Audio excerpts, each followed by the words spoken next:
Hi everybody, today I am going to tell the story of a legend. He is none other than Bhagat Singh. On 27 September 1907, a baby boy was born in the village of Banga in Lahore. This baby would grow up to be one of the India's bravest revolutionaries. He is Bhagat Singh. Bhagat Singh was born in the family of revolutionaries. His father Sardar Kishan Singh and his uncle were released after Bhagat Singh was born. But his another uncle was still in the prison. Uncle Vaisu Saras had an impact on young Bhagat Singh. He grew up to fight with British.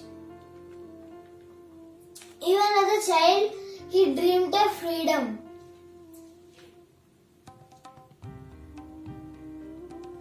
To oppose the Rowlatt Act, our Indians arranged meetings all over India to protest the unjust act.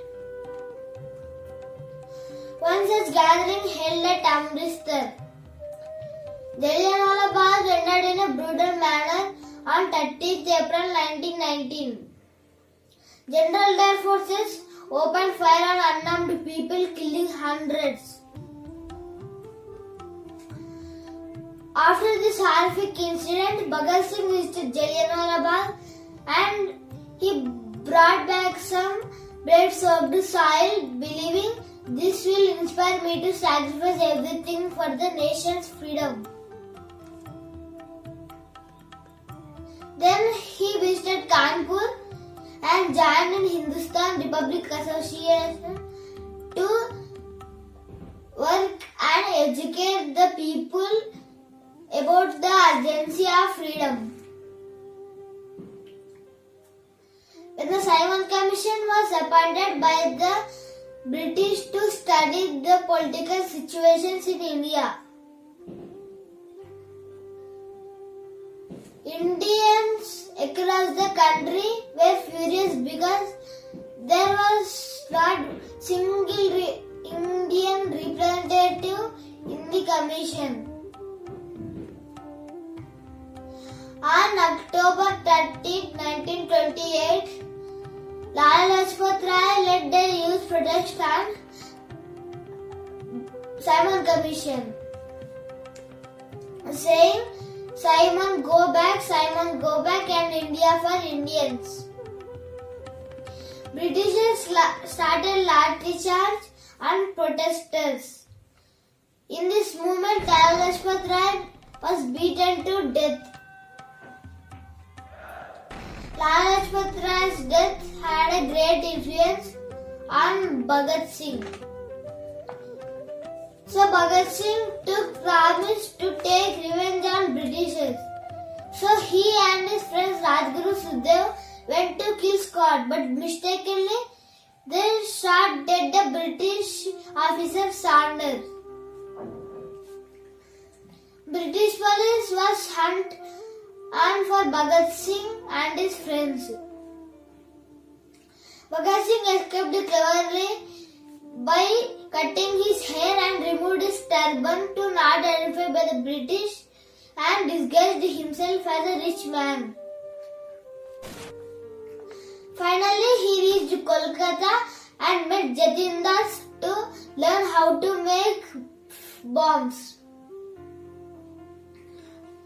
Bhagat Singh and his friends were against the policy of British.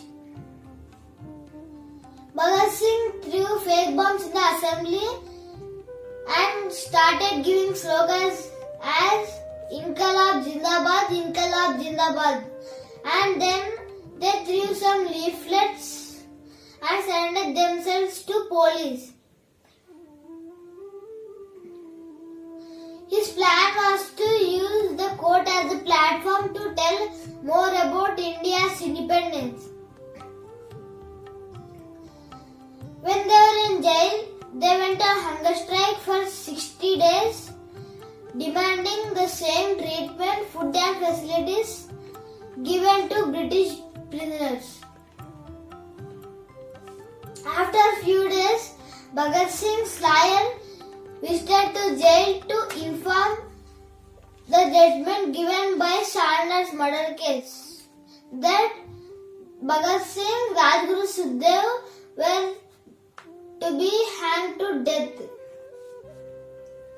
Bhagat Singh had an opportunity to submit the mercy petition, but as a brave revolutionist, he didn't go for it. He proclaimed that it's better to die bravely than to cringe before the enemy. Bhagat Singh and his friends led to gallows. There they kissed the gallows and proudly embraced death on 23rd March 1931 at 7 p.m. in Lahore jail.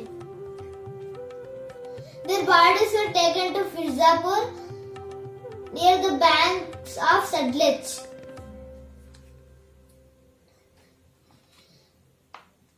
The same night they were cremated. First the Lahore jail and the entire nation rang with the cries of Inqilab Zindabad, Inqilab Zindabad, Inqilab Zindabad.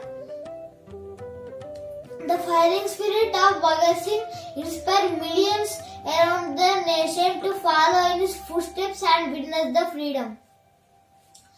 Bhagat Singh was only 23 years old when he died.